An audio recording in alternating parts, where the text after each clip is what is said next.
Alrighty, yo, what is going on, everybody? It's your boy, Mr. DDG94, back with another reaction video today for the reactor. How good was WrestleMania 40? Oh boy. I say night 2 was really good. I can't speak for night 1 because I didn't watch it because I was live streaming. Yeah. Anyway, so let's get right into this.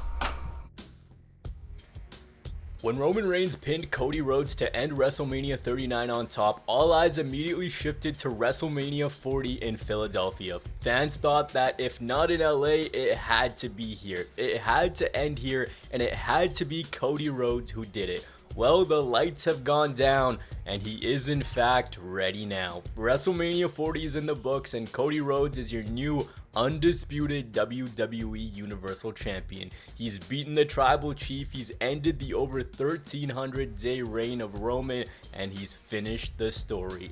His story is complete, but for the WWE, it seems like this was the beginning of a new chapter. Over this past weekend, the company, whether it was in press conferences, kickoffs, or commentary, made it evident that they were ushering in a new era. WrestleMania 40 kicked off with a brand new signature that gave off major Marvel vibes, and it seems like the ideology for the company has shifted. They're not telling these shitty flip-flop stories that make no sense anymore. The focus is to do what a TV show should do. Tell stories that make you think. Tell stories that are deeper than just a championship on the line. The opening had Triple H voicing it over, so it only made sense for him to be the first one out and tell the fans that things were now going to be different.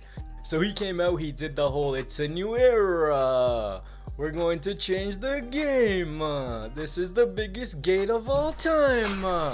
No, but jokes aside, both nights of WrestleMania 40 in my book delivered. There was a lot of good, there was a lot to enjoy, and at the core of everything, WrestleMania should feel like a party, and it did indeed feel like a party. If at the end of it all you had fun, that's all that matters. You should have the laughs, the crazy moments should be present, the excitement should be in the air, and you should be taken on an emotional journey, and that's exactly what we got. Of course I have my nitpicks, of course I have my annoyances, I have my theories of looking way too deep into some stuff, but at the core of it, I was entertained. The WWE did the Slammy Awards this past weekend, and the winner of Match of the Year was Charlotte and Rhea from WrestleMania 39, even though, let's be honest, the Gunther match was objectively Match of the Year. Facts. So Rhea comes out again, but this time against a different member of the Four Horsewomen. Becky comes out to the most blatant advertisement you'll ever see. Rhea was played out by Motionless in White, and this is kind of scary. The resemblance makes me uncomfortable. It was Rhea Ripley looking at the short-haired version of Rhea Ripley. We're not gonna go blow for blow. Becky and Rhea, simply put, just had a very good open. There was an electric chair spot where both women went over the top rope in that formation to the outside. Rhea lands on her feet to hit the drop, and this was so impressive because it could have gone wrong. The finish to this match I also thought was really good. Becky was going for an avalanche manhandle slam. Rhea slipped out, hit a riptide onto the top turnbuckle, followed by a normal riptide to retain the women's world title. This was very smooth as an open. Was it a classic? No. Was it Charlotte and Rhea from last year? I don't think so. It was easily a step below. Maybe a few more minutes would have put it in that territory. However, it was good. What hasn't been good is Rhea's title reign. Let's call a spade a spade. Like, if I were to ask you to name me 5 memorable matches from this reign, you're gonna have a real tough time. That being said, Rhea is such a star right now, it's crazy. She's 27, and the trajectory she's on for the next decade is something that a lot of us had no idea would even be possible.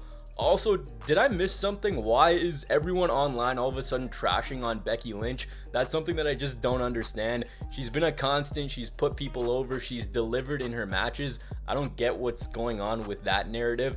Anyways, this open was a high point in the show, and the next match just continued to build on that high point.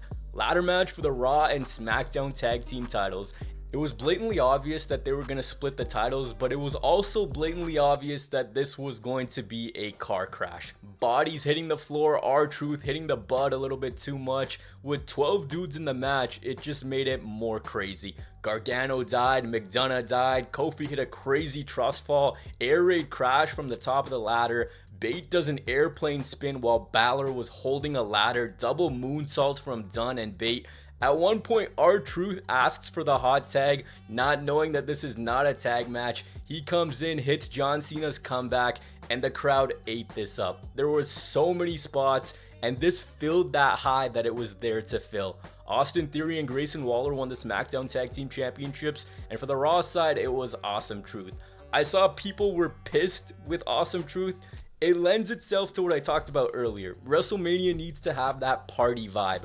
The nonsense that team brings is what works for the live crowd. R-Truth getting his first WrestleMania win this late into his career is a feel-good moment and a pure WrestleMania moment. I like that they split the titles because the roster has gotten so good that it needed to happen. Now what I want is a redesign. Every title has gotten a makeover, but the penny titles just aren't doing it. If you're of the camp that Gargano and Ciampa should have won SummerSlam this year is in Cleveland, I actually feel like we might get a hot build-up to a tag match because Triple H has done it before with these two. The tag match between Rey and Andrade against Dominic and Santos was fun. The most memorable part was Joaquin's insane slingshot. It was all hell breaking loose, but it wasn't anything that you're gonna actively rewatch. It served its purpose for what it was. Now let's get into the biggest clusterfuck of the weekend. Brother versus brother. One word. Oh, Lord. Ass. This stunk. There's no walk around.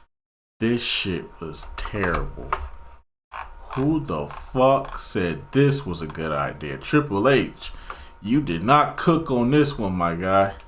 Hear me good, nigga. I'm here to double down. That shit is a 2-pack of ass. The fuck are you talking about? That shit stinks. I'm sorry, Triple H, but you did not cook on this one. The build up, the anticipation, we waited all year. We waited since SummerSlam for this shit. Or Night of Champions, one of them two pay-per-views. I forgot, so long. But we had to build this up, anticipation. Jimmy been screwing Jay over all fucking year. And then we finally get the fucking conclusion and we get this terrible ass super kick match.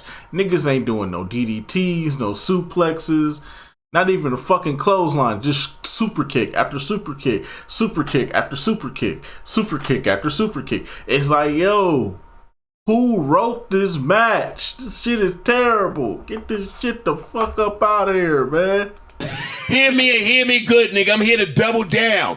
That shit is a 2-pack of ass. The fuck are you talking about? That shit stinks.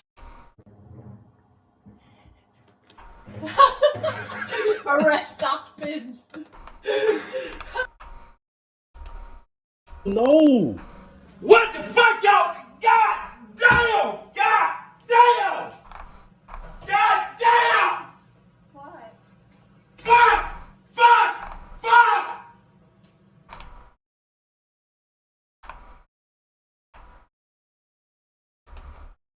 Yeah. I ain't gonna lie, I'm getting cooked.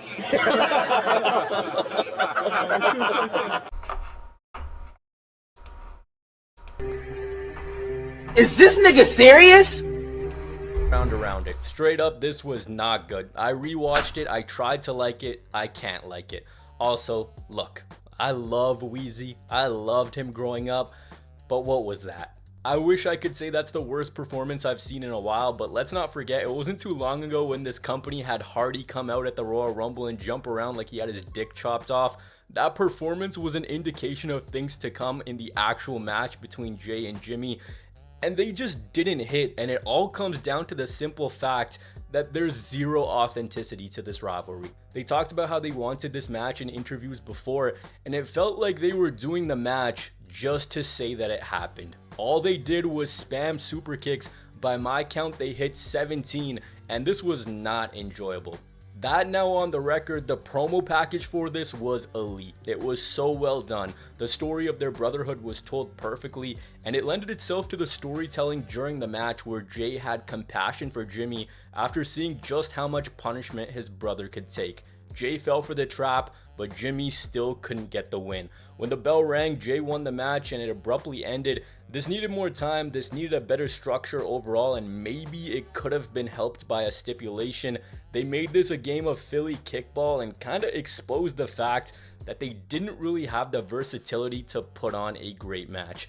However, I will say that of the 2 nights we got, this was the only thing that was outright bad. Yeah. I wasn't expecting Brett versus Owen. I wasn't expecting a classic, but I was expecting something actually good. The women's tag match was solely there to get Bianca and Asuka, Jade, Naomi, all those other women onto the card. The goal here was to showcase Jade Cargill. I mean, you had so much hype after her signing, so you kinda...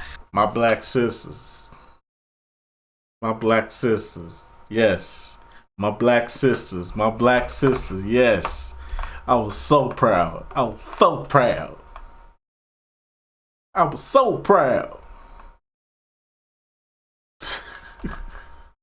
Black queens forever, snow bunnies never. I said black queens forever, snow bunnies never. I said black queens forever, snow bunnies never.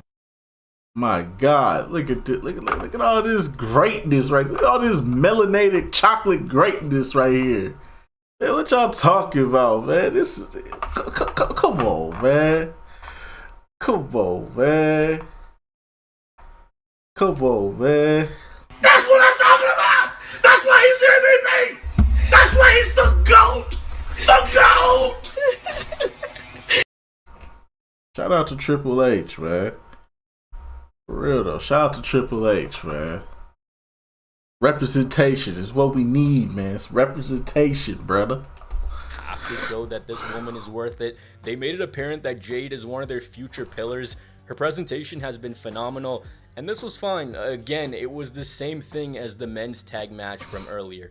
Asuka being 0-7 at WrestleMania is actually crazy. This is where the show kind of hit a lull, and it came down to the fact that WWE sandwiched the Usos match in between 2 tag matches that people didn't really care that much about. Michael Cole told us that it was cold a solid 88 times, and that was one of the reasons why the crowd wasn't into this. The difference between the night 1 crowd and night 2 crowd was literally night and day. Next up was Gunther versus Sami Zayn for the Intercontinental Championship. Simply put, this ruled. This was the match of night 1 to me, no questions asked. Great match, This had phenomenal everything match. you'd want from a pure wrestling Oh my standpoint. God. They chopped the living hell out of each other.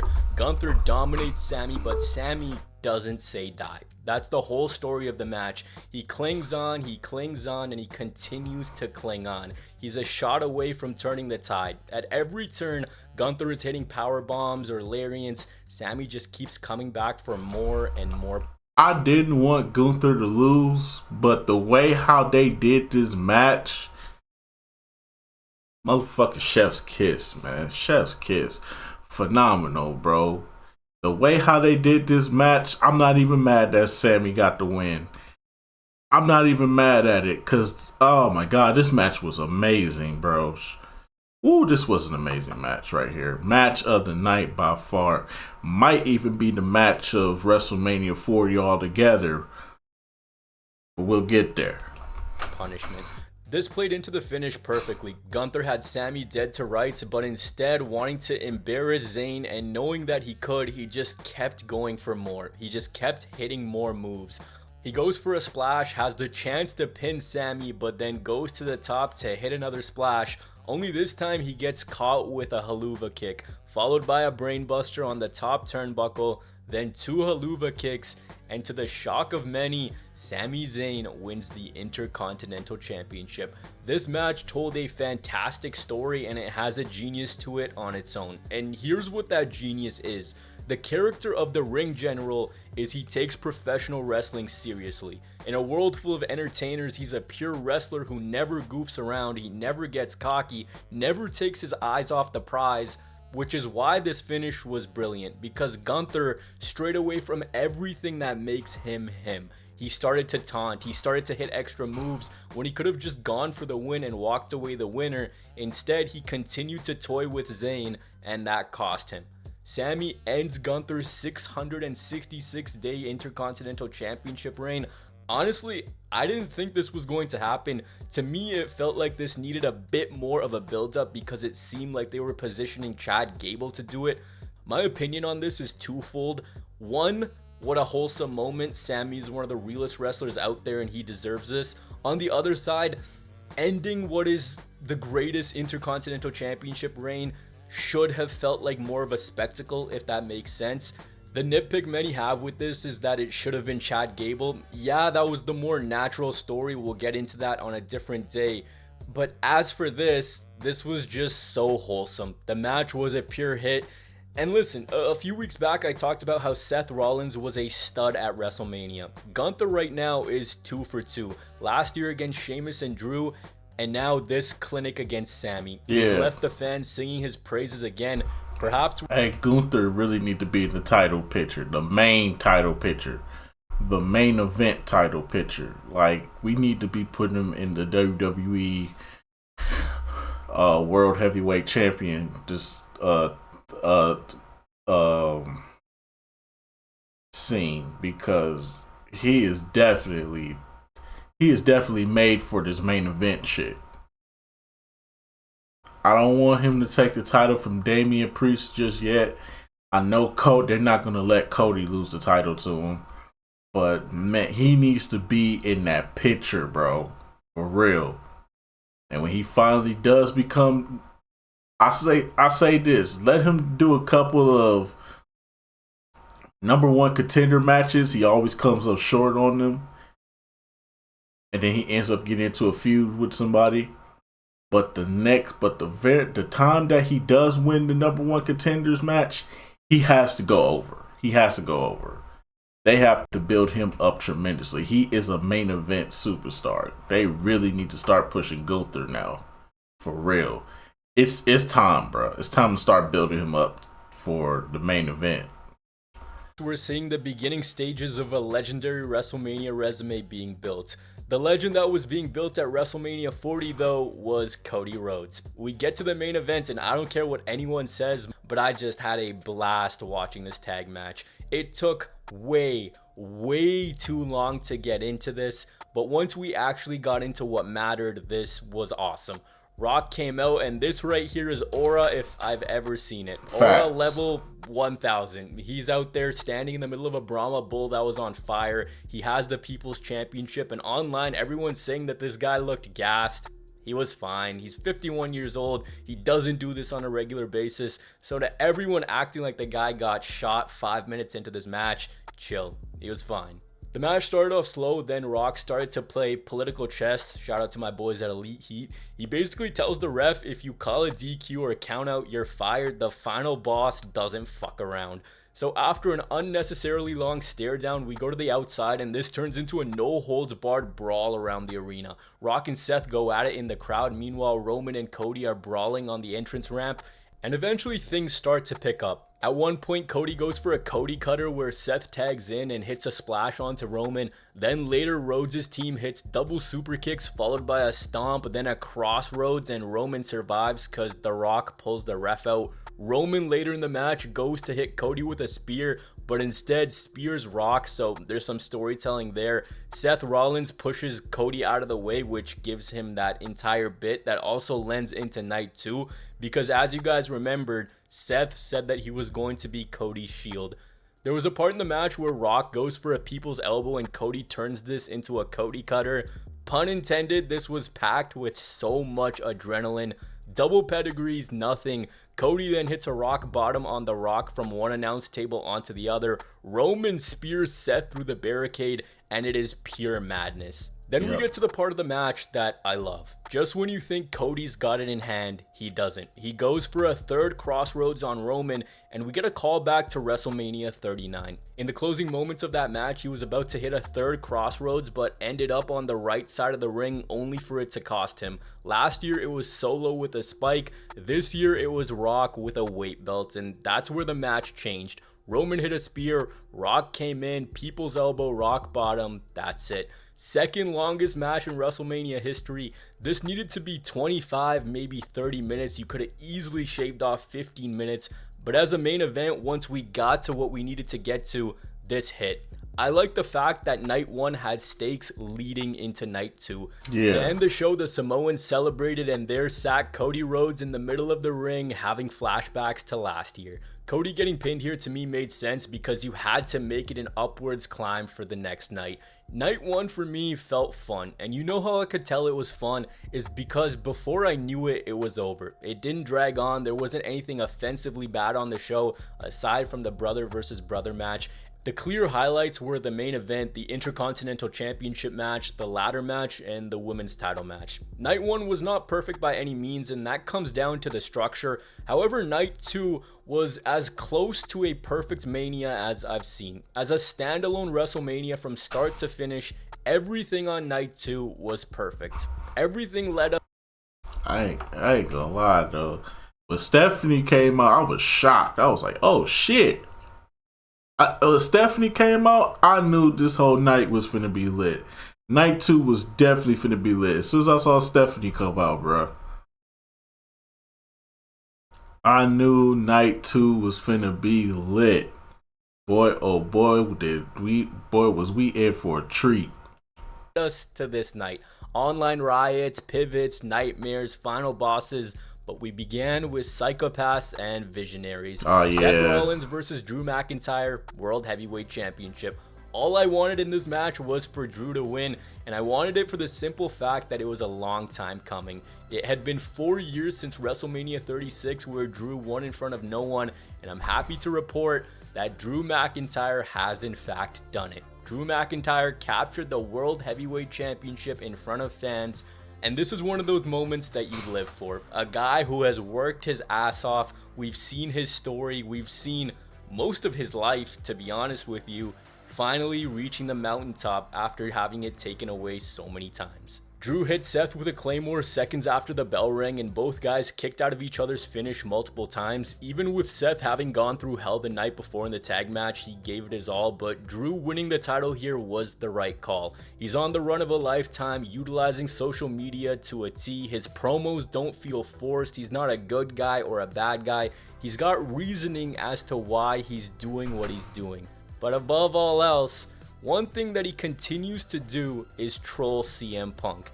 The way the company has built up the Punk and McIntyre incoming rivalry is a stroke of genius. After the adrenaline rush of this match, who did Drew go to? Of course, he went to CM Punk, and that's what cost him. The moment Seth was leaving after losing the title, he simply told Drew, "You fucking deserve it, man." But like I said, Drew didn't just take this moment and run with it, he had to shove it in Punk's face. In the whole build, Drew has been telling Seth to focus on him and not the bloodline. Drew was focused on Seth, but his obsession with CM Punk ended up being his downfall. For months, Drew was the voice of reason, but his own obsession cost him the title. It cost him a moment that he had been working years to re-achieve. Punk laid out McIntyre when he just couldn't take any more. In came Damian Priest to cash in the Money in the Bank and win the World Heavyweight Championship. You gotta think Clash at the Castle in Scotland is Drew's true moment with the pyro and all the bells and whistles. Then it's Punk and Drew at SummerSlam. The crowd was electric for this. This cash-in was a huge moment. To me, WWE hasn't done anything, and I mean anything, to make me care about Damian Priest. Balls in their court now, don't goof it up. As for Drew and Punk, when we step back, we take a look at why this happened. This makes a lot of sense. The pride in the final testament was the showcase that it needed to be. Snoop Dogg on commentary had me dying by giving his best analysis on the randomest moves. It was fine for what it was. Bubba Ray Dudley as the ref. It was in Philly, so my brothers, my black brothers, based match. representation. This came after we were just processing the crazy and insane start to this show. LA Knight and AJ Styles was really competitive. Why I really like this match is they didn't start off with a headlock. These two have been trying to kill each other in the build.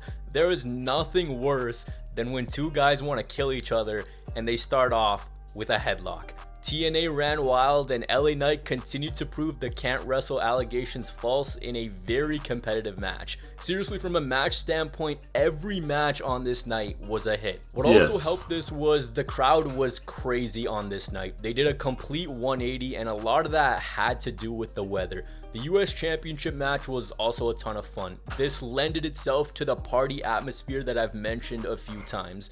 When KO was entering, one bit of the production that I really liked was Sammy was there to hype him up just like KO was the previous night. This was a mix of awesome wrestling and pure shenanigans. All three of Owens, Orton, and Paul worked wonderfully together.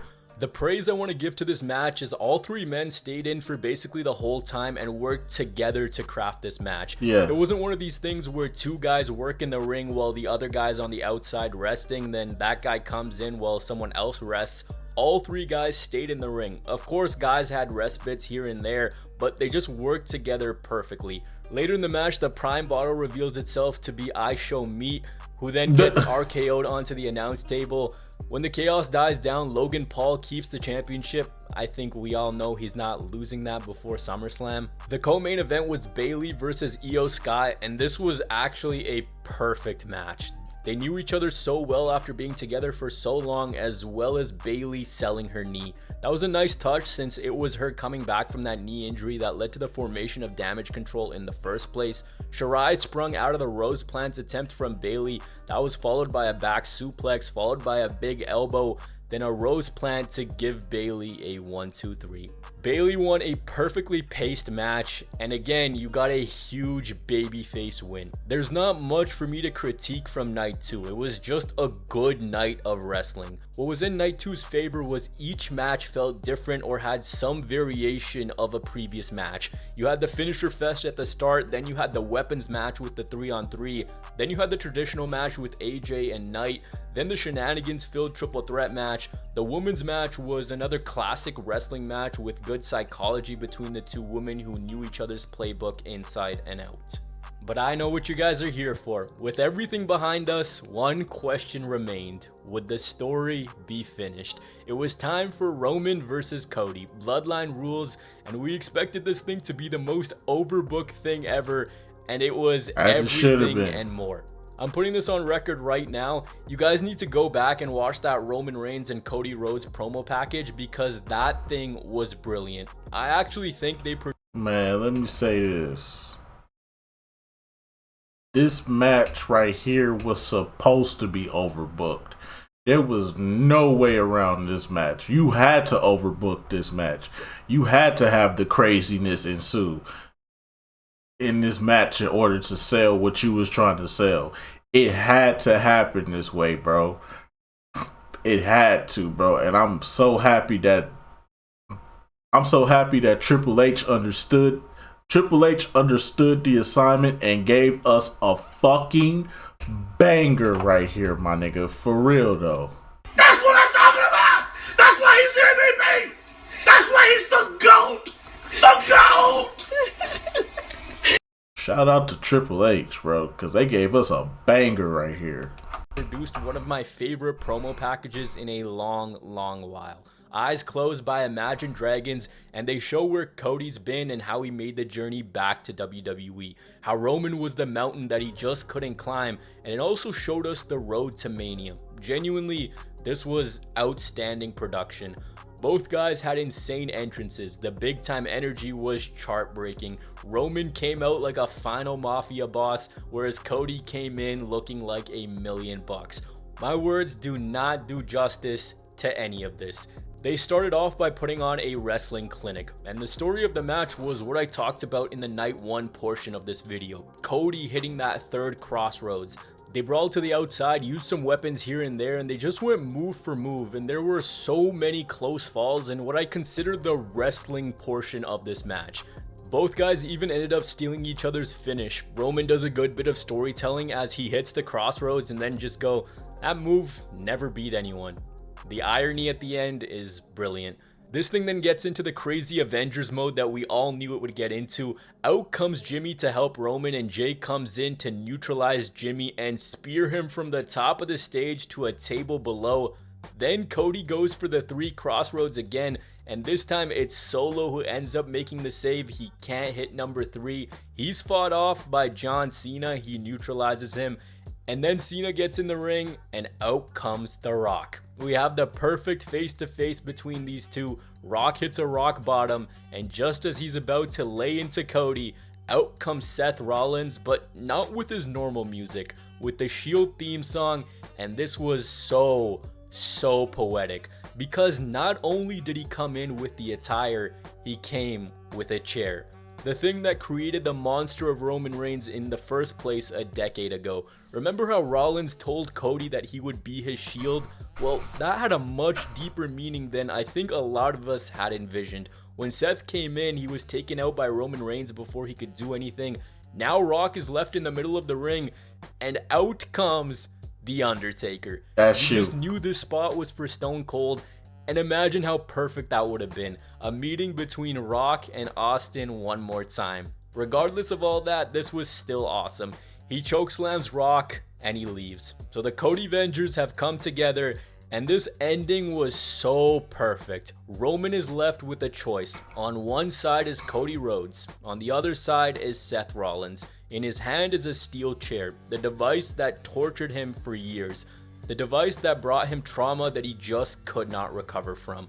A swing to Cody could keep his ironclad grip on the championship he loves more than anything, and with that, his spot of being the top guy. But instead, he swings the chair towards Rollins, unable to live that June day down. Wounds of Seth's betrayal still haunt him 10 years later, and that's the lure of this whole thing. It all made sense for us dummies who have been watching for so long.